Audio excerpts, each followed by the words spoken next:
Saw the 2026 movie Masters of the Universe Friday night. And as somebody who had mostly aged out of the He-Man cartoon craze in the 80s, my review didn't hate, isn't great.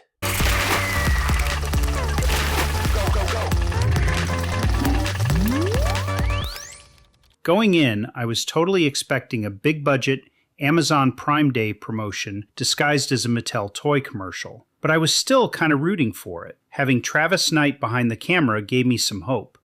Knight previously gave us the amazingly artistic Kubo and the Two Strings, and what I still think is the best Transformers movie with Bumblebee. And every interview I'd seen suggested he was genuinely passionate about the property, so I had my fingers crossed that maybe this thing could become the modern equivalent of the 1980s Flash Gordon guilty pleasure movie. Goofy, self-aware, ridiculous, and the kind of summer movie that's so committed to its weirdness that it becomes impossible not to enjoy. Unfortunately, beyond some colorful world-building, visual flourishes, and a few cool action scenes, this is a pretty empty shell of a story. The script is filled with wooden dialogue and an almost complete absence of humor. I think I chuckled maybe once every half hour in a pretty silent theater. And that's a problem, because this material practically begs for a little mischief and personality. And frankly, I found myself getting bored. It sure ain't gonna be the next Barbie box office bonanza, and I wouldn't be shocked if it takes a pretty steep dive in future weeks. The frustrating thing is that the movie keeps flirting with being fun. You can see flashes of it, especially once Skeletor shows up, but for long stretches it feels strangely restrained, like nobody wanted to fully commit to the weirdness. Make it funny and weird like Thor Ragnarok! Make the characters lovable and charming like Guardians of the Galaxy. Blend Star Wars and Dungeons and Dragons together. That'll sell toys for decades. And then market it like Disney did with John Carter. That was a huge hit, right? Right? I actually really liked John Carter. Still do. That movie was a lot more fun than people gave it credit for, and 15 years later, it still looks fantastic. And just like John Carter, there are definitely some positives here. Credit where it's due, Eternia looks great. Castle Grayskull looks great. The production design is impressive. The costumes are colorful and surprisingly faithful to the cartoon. And yes, even the stupid helmets. Sorry, Idris. You deserved a better helmet.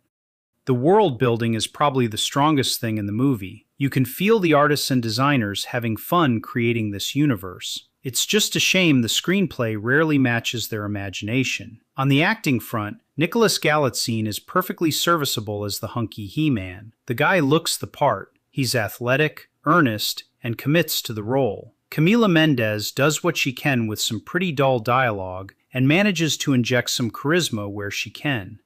And Idris Elba. Look, I love Idris. Everybody loves Idris. But this role mostly asks him to stand around looking important and deliver dull, lifeless exposition. He's coasting on his Marvel Thor crew, and it's wearing thin in this flick. But the real standout is Jared Leto.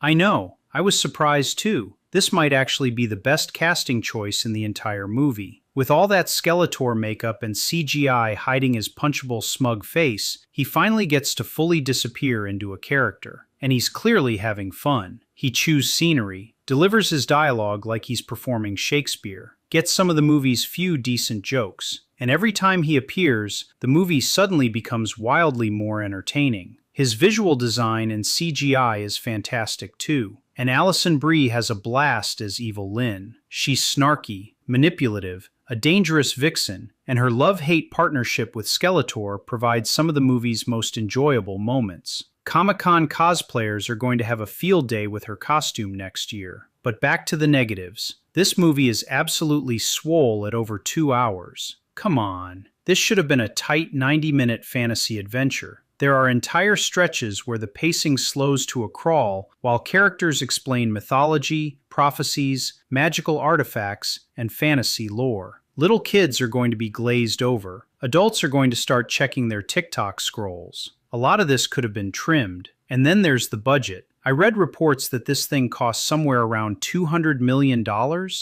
Word of advice for the next one. Hire a few artists. Open Higgsfield AI. buy a couple $100 worth of AI credits, and save yourselves a fortune. One final irritating complaint: the product placement. Good Lord! The Coca-Cola and Subaru placements were so obvious they practically walked into frame and introduced themselves. But I suppose somebody had to help pay for Skeletor's CGI effects. And to be fair, those effects looked pretty damn good, and must have been expensive. Bottom line, this just wasn't campy enough for me. It wasn't weird enough. It certainly wasn't funny enough. And it wasn't willing to fully embrace the absurdity of its own premise. But if there is actually a sequel, at least they have a colorful sandbox to play in. And here's my free advice from the armchair quarterback section: lean into the goofiness more. Know that this franchise comes from a toy line. Know that your story is about giant muscular heroes swinging magic swords around while fighting a skull-faced wizard from another dimension. That's ridiculous, and that's okay. Don't fight it. Embrace it. And maybe call the writers from Dungeons & Dragons Honor Among Thieves while you're at it. A few genuinely funny jokes would have gone a long way.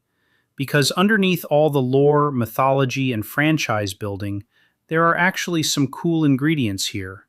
The production design works. The world building works. Jared Leto's Skeletor works. The visuals work. The movie just forgets to have enough absurd fun with itself. By the power of Grayskull, this was better than I expected. So I'm landing at 2.5 stars out of 5 on Letterboxd. Didn't hate it, isn't great.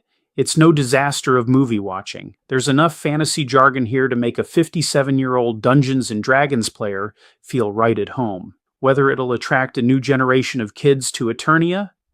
I'm not betting my Battlecat action figure on it. I'm rooting for sharper writing, bigger laughs, and a lot more glorious weirdness.